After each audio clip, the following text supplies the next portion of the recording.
칼 라너의 책을 계속 읽어가겠습니다. 기도의 절실함과 그 축복에 대하여 라는 제목입니다. 오늘 45번째 잖아요.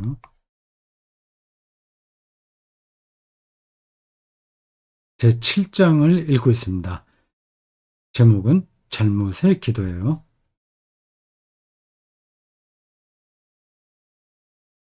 잘못의 기도. 205쪽 중간입니다. 자, 가톨릭 신학의 그 정점에 서 있는 분의 글을 따라가 보겠습니다. 뭐라고 표현을 해야 될지 모르겠습니다. 이런 시간을 우리가 누린다는 게 뭐 복된 일이죠. 라노가 2차 세계대전 끝나고 얼마 있지 않아서 독일 뮌헨에 있는 그 가톨릭 교회당에서 행한 사순절 특강입니다.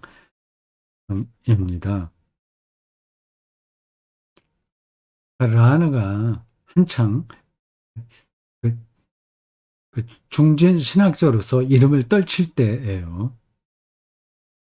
지금부터 오래전입니다. 95, 75, 거의 80년 전이라고 할 수 있네요. 우리는 지금 80년 전에 가톨릭 신학을 대표하는 라너의 특강을 따라가고 있습니다. 우리가 다 이해하지 못하거나 혹은 다 동의하지 않는다고 하더라도 저런 사람의 강의를 듣는다는 건 행운입니다. 그리고 우리에게 도움도 많이 됩니다. 그 도움이 어떻게 되냐? 그건 제가 다시 설명하지 않겠습니다. 단어 몇 개만 남아도 그게 우리 신앙의 영적인 양식이 되는 거예요. 그 단어들이 우리 영혼에 각인되어 있다가 어느 순간에 큰 열매를 결실을 얻습니다. 자, 이제 저는 들어가고 텍스트만 여러분들에게 보여드리겠습니다. 205쪽. 하지만부터 45강이 시작됩니다. 오직 은총으로 우리가 죄인이나 하나님을 찬양할 수 있다는 겁니다. 하지만 그런 사람들이 있을 수 있다면, 적어도 있을 수 있다면, 어떻게 모든 사람이 저는 죄인입니다라고 말할 수 있겠습니까? 이미 은총 안에 사람들이 들어있는데 어떻게 모든 사람들이 죄인이라고 고백해야 되냐? 이게 충돌되는 것 같잖아요. 아무도 자신은 죄가 없다고 말해서는 안 된다고 하니까 말입니다. 실제로 죄를 짓지 않는 사람들이 있을 수 있는지, 얼마나 많은 사람이 실제로 그러한지는 구세주의 가장 겸손하신 여종이자 어머니이신 분의 경우를 빼면 성모 마리아죠. 어느 누구도 확실하게 알지 못합니다. 여기서 마리아를 인간으로서는 예외적인 존재로 생각하는군요. 모든 사람에게서 자신의 구원은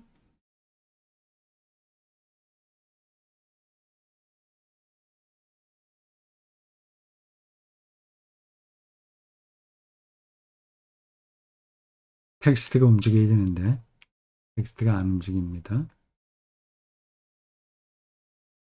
다시 해볼게요.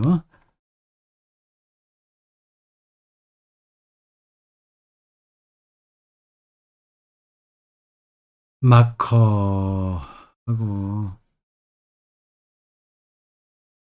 이제 됐습니다. 어머니의 신분을 빼면 어느 누구도 확실하게 알지 못합니다. 모든 사람에게서 자신의 구원은 자기 자신의 것이고 각기 자기 자신의 것이고 하나님의 신비라면 하나님이 어떻게 구원하시는지는 오직 그분만이 아십니다. 이게 무슨 말이야? 모든 사람에게서 자신의 구원은 자기 자신의 것이고, 이건 정확한 번역이 아니네요. 다른 사람 구원받는다고 해서 내가 구원받는 게 아니라는 뜻이에요. 그 각자의 문제라는 것입니다. 그리고 그 신비라면, 하나님의 신비라면, 하나님만 안다는 거죠.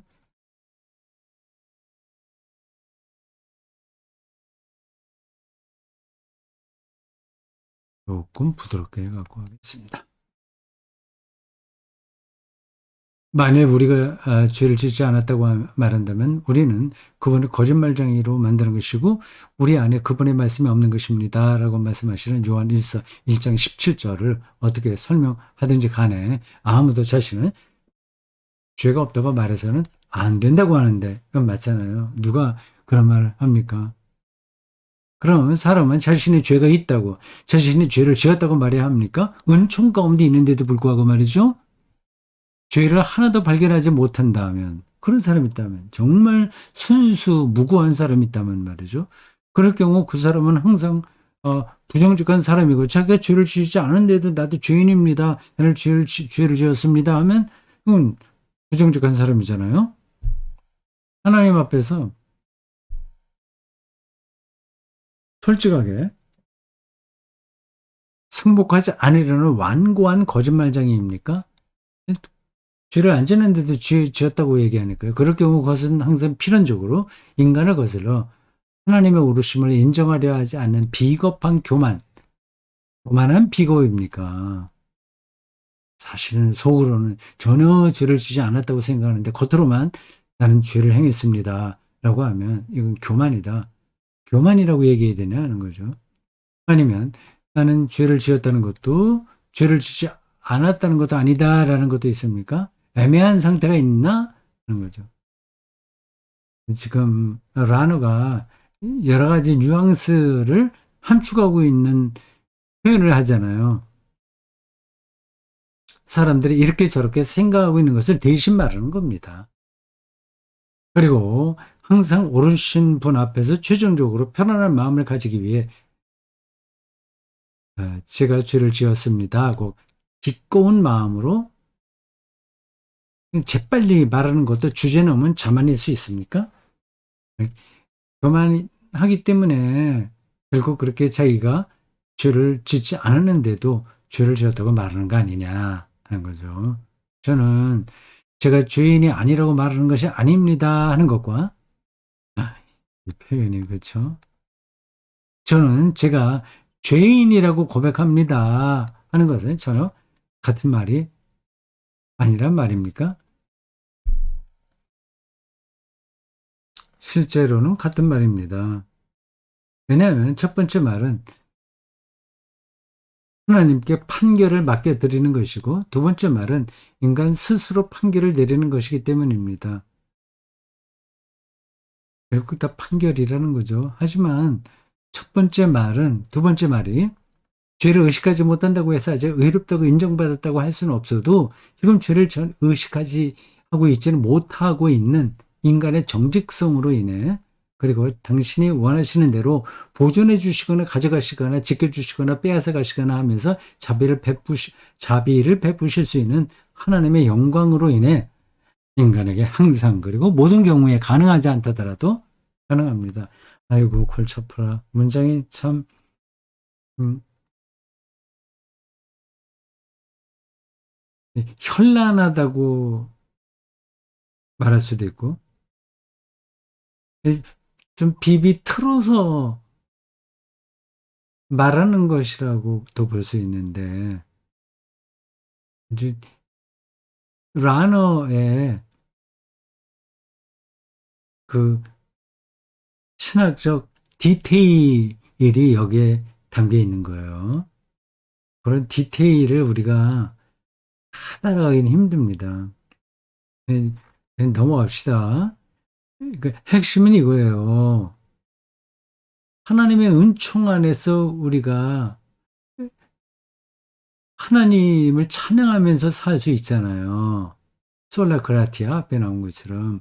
그런데도 불구하고 자기가 죄인이라고 고백해야 되냐 하는 거죠.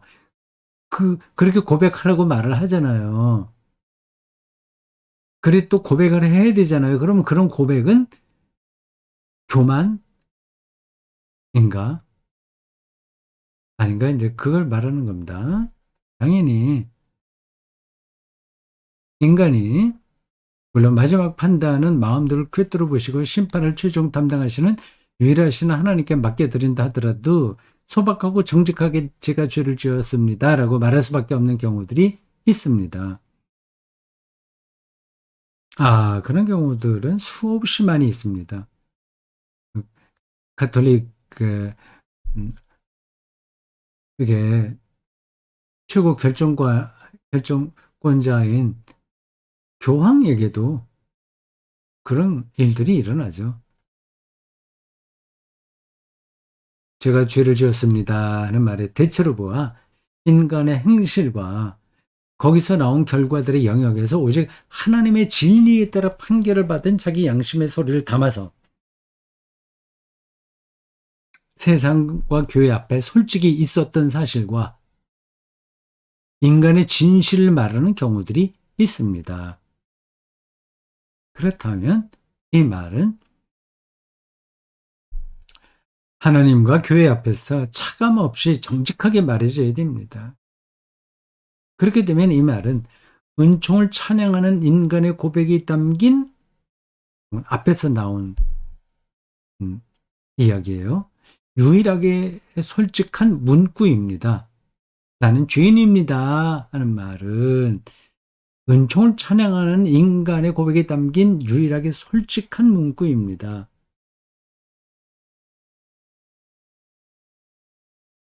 하지만 만일 이 공식 같은 문구가 가능하지 않다면 이미 앞에서 말했듯이 한번 의롭다고 인정된 모든 사람에게 이 문구는 나중에 새로 죄를 지었다는 것을 확인해 주는 말일 수 있다고 선언적으로 확실하게 말할 수 없고 선언적으로 확실하다고 타, 확실하고 타당하다고 주장해서도 안 됩니다. 선언이라는 건 아프리오리 경험 이전에 전제된다는 뜻이거든요.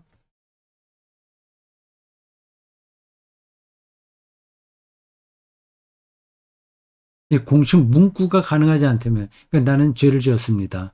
나는 죄인입니다. 하는 문구가 가능하지 않다면 인간의 정직성과 하나님의 영광으로 인해 이런 문구를 거부하는 것도 이미 사람들이 자신은 죄인이 아니라고 말하는 것 아닙니까?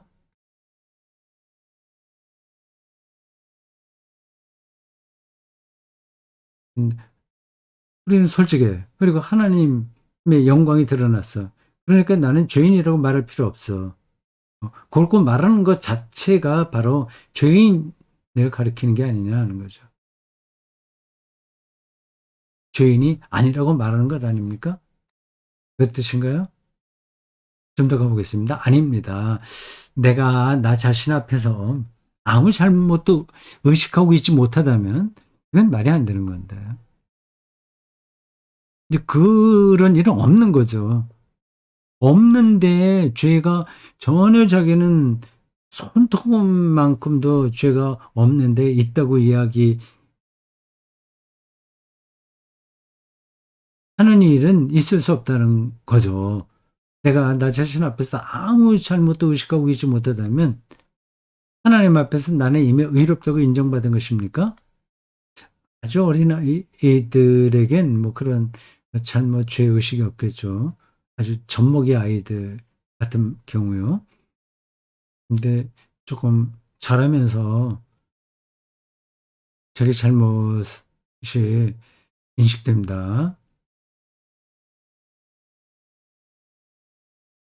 고린도전서 4장 4절. 나는 잘못한 것이 없음을 압니다. 그렇다고 내가 무죄의 선고를 받았다는 말이 아닙니다.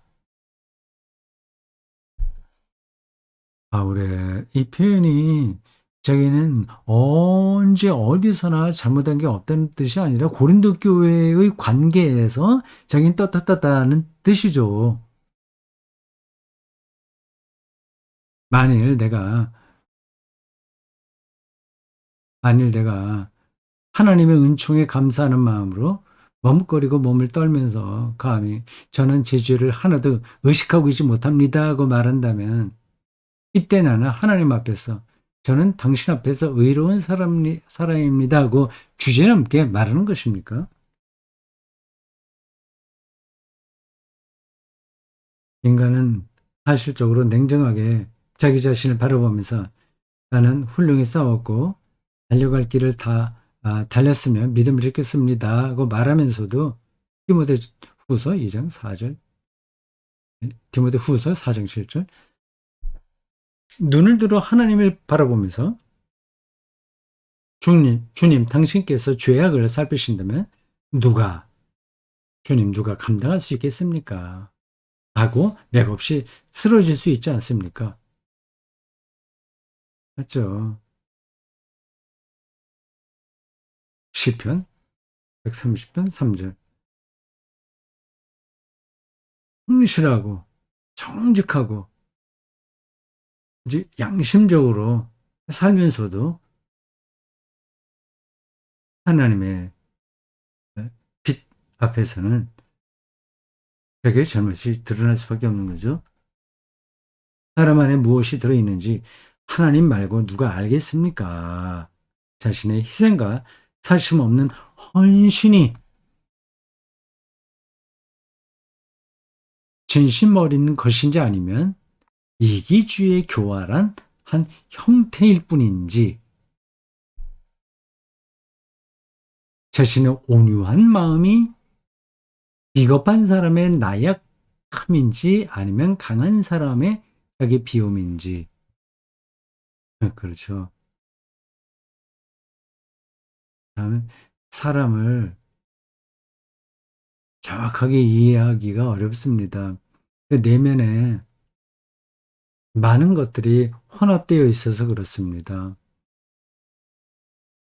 어쩌면 인류 진화의 과정에서 어, 음, 그 유전자 형태로 이어진 그 불가해한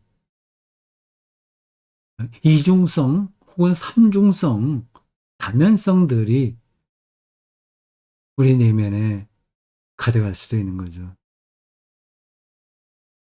근데 겉으로 봐서는 그걸 판단하기 힘든 겁니다. 아, 저 사람 참 겸손해. 그렇게 우리가 말할 수 있잖아요. 근데 그게 정말 겸손한 건지, 겸손을 가장한 교만인지, 우린 모른다는 겁니다. 자기 자신도 모르죠. 자신의 정결이 그 바탕에서 순수한 사랑인지 아니면 욕정을 제대로 다스리지 못하는 사람의 부자연스러운 억압된 충동인지, 이렇게도 표현하네요.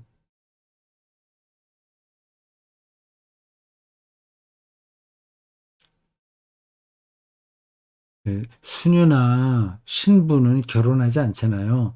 정결 서약을 합니다. 그게 그리스도를 향한 순수한 사랑인지 아니면 부자연스러운 억압된 충동인지 누가 아냐 하는 거죠. 자신의 신앙이 진실하신 하나님에 대한 큰 믿음과 신뢰인지 아니면 어떤 경우에나 지켜줄 수 있는 안전을 찾거나 종교적 서정적 기분을 즐기려는 비겁한 마음인지 기복주의나 어떤 고독에서 오는 때절을 향한 자기 종교적 욕망인지 모르는 거죠.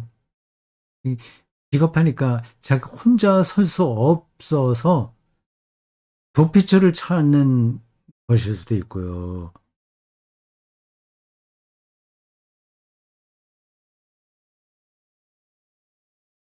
고결함이 정의에 대한 사랑인지 아니면 습관된 예의 바름인지 누가 최종적으로 말할 수 있겠습니까? 참 어려운 거예요. 그 지금 라너가 사죄 기도가 필요한 거 아닌가 하면서 그런 걸 질문하면서 가지들을 종합적으로 분석하면서 인간의 내면 세계를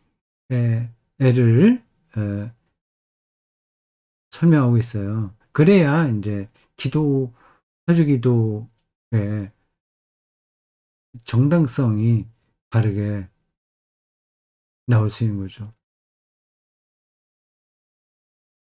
또 그래서 자신의 판단의 진실 여부가 오직 하나님에 의해서만 확인될 수 있음을 알게 되겠습니까? 자기 존재의 심층에 어두운 세력들이 있음을 예감하는 사람. 이게 무슨 말인지 전달이 되죠. 폭력성이 숨어 있을 수 있어요. 목사에게도 마찬가지입니다. 이게 얼마나 적당한 예인지 모르겠습니다만, 하나님의 사랑과 은혜를 늘 설교하는 목사가 자기 집에서는 폭력적인 사람일 수 있습니다. 자기 아내를 구타하는 목사들도 있다고 하죠. 그 한두 사람을 제가 그 비난하려고 이런 말을 하는 게 아닙니다. 인간 내면에 어두운 세력이 있어요. 매일 범하는 자신의 죄들 안에서 여기서 말하는 죄들은 앞에서 말한 것과는 전혀 다른 얼굴을 하고 있고 앞에서 말한 것보다 또 무거운 무게감을 갖고 있습니다. 모든 것이 자신 안에서 일어나고 자기 안에서 가능하다는 것, 자신에 의해 가능하다는 것을 아는 사람이라면 누가 감히 이게 다 어두운 세력들이거든요. 자신에 의해 가능하다는 것을 아는 사람이라면 누가 감히 이런 폭력적일 수 있다고 하는 것을 아는 사람이라면 누가 감히 행동하고 결단하고 하나님 앞에서 최종적인 책임을 지는 자신의 나아가 우리로서는 어떻게 벗어날 수 없는 서로 모순된 세력들의 그런 어둠 속에서 바로 그런 어둠에 맞서 하나님을 위해 싸우고 증언하는 세력과 일치한다고 최종적으로 확실하게 말할 수 있겠습니까? 이런 어둠의 세력을 정확하게 아는 사람들, 자기에게 그런 게 현실로 나타날 수 있다는 사실을 아는 사람이라면 자기가 정의의 사도인 것처럼 단적으로 말할 수는 없다, 그죠? 누가 인생, 누가 인생의 지상적 장터가 아니라 하나님 앞에 서서 자신 안에 있는 선이, 자신 안에 있는 자신의 치욕, 자신의 악을 가리는 무화과나무 잎인지 참 대단한 표현입니다. 자기의 착한 행위들이 무화과나무 잎인지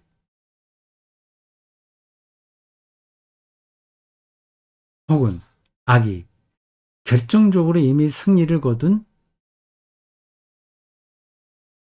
선, 선에 아직 완전히 파멸되지 않은 원수인지 최종적으로 확실하게 말할 수 있겠습니까?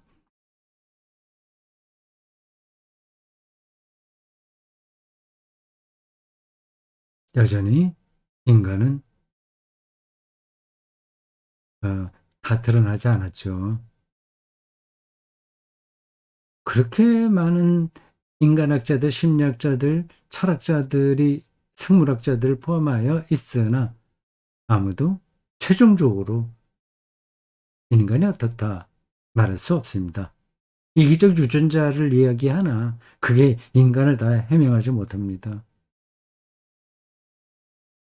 누가 자신의 가난하고 부서진 마음 안에 자신은 더 강렬한 하나님 사랑에 대한 동경인지 아니면 사랑의 부적절한 요구에 대한 솔직하게 고백하지 못한 통탄과 원망인지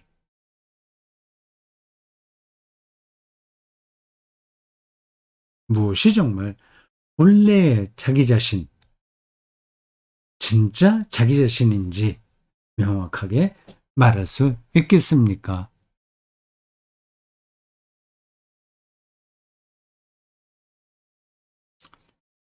그 불교에서는 그거를 이제 진화라고 하잖아요. 진화.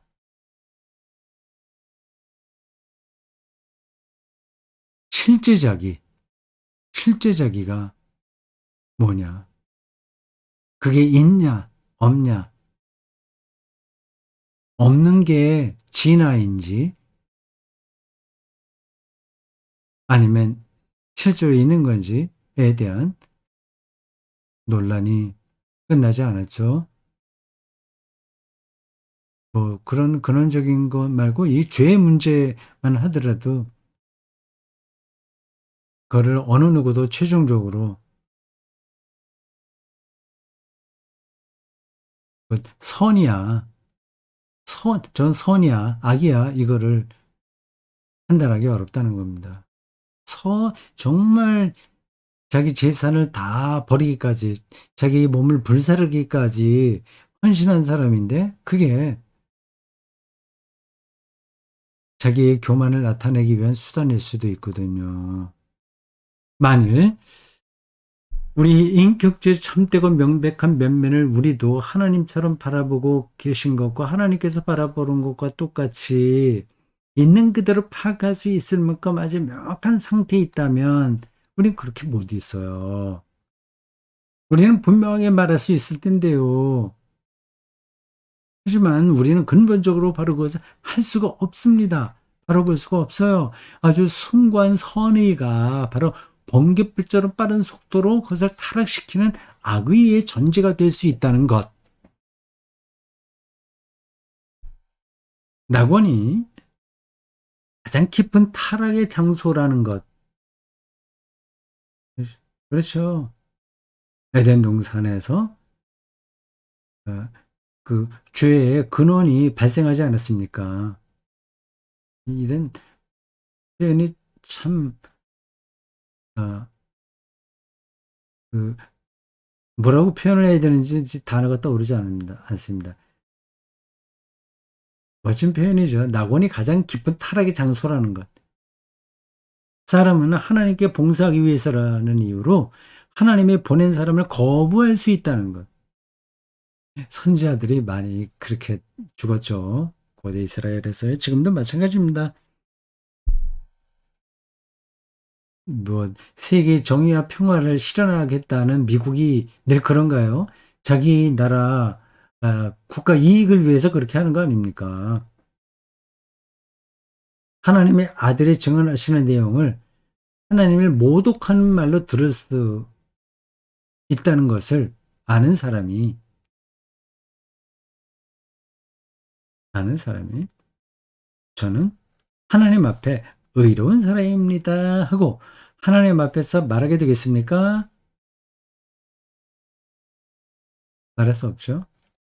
특히 매일 저지르는 죄들이 얼마나 불확실하고 모호한 존재인지를 분명하게 보여주고 있다면요. 그리고 사소해 보이는 일들도 이게 중요해요. 사소해 보이는 일들도 아주 깊은 곳에 뿌리를 두고 있을 수도 있고 최종적이고 궁극적인 어, 어, 것에서 충분히 나올 수 있다는 것. 그러니까 소재라고 해서 가벼운 게 아니라 대죄와 연결되어 있다는 것. 극단적인 악의가 꼭 외적으로 소란스럽게 자신의 존재를 시위할 필요가 없다는 것을 알고 있다면요. 선의로 포장됐는데 그게 악의일 수 있거든요. 그런데 나는 뭐 예, 의로운 사람입니다 말할 수 있냐. 아니면 인간은 사실 구체적으로 아무 죄에도 의식하지 못하고 하더라도 저는 죄인입니다라고 말하게 되겠습니까? 이렇게 하죠. 그렇게 말하는 거 말고 사람이 달리 어떻게 자기 자신에 대한 자신의 진리를 짧고 소박하게 요약할 수 있으며 달리 어떻게 항상 하나님의 은총으로 머무는 하나님의 은총 빼고 자기 자신의 그 자체로 어떤 존재인지 말할 수 있겠습니까? 이중적인 존재라는 걸 알고 있는데 말이죠. 사람은 항상 하나님이 지탱해주는 존재, 하나님이 구원해준 존재, 자기 자신만으로는 실패한 존재, 자기 자신에게는 불투명한 존재,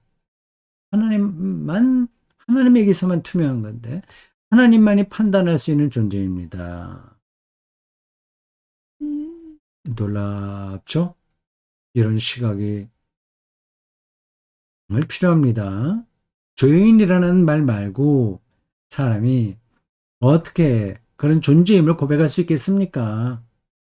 주님, 당신은 모든 것을 아십니다. 우리의 이중성을 아는 거죠. 우리의 모호성을 아는 거죠. 저를, 이 죄인을 아십니다. 하나님만이 아십니다. 내 남편도 나를 모르고, 내 아내도 나를 모르고, 내 자식도 나를 모릅니다. 오직 하나님, 당신만 압니다. 그리고 당신이 제 안에서 일으키는 사랑도 아십니다. 자, 오늘 여기까지 하겠습니다. 수고했어요.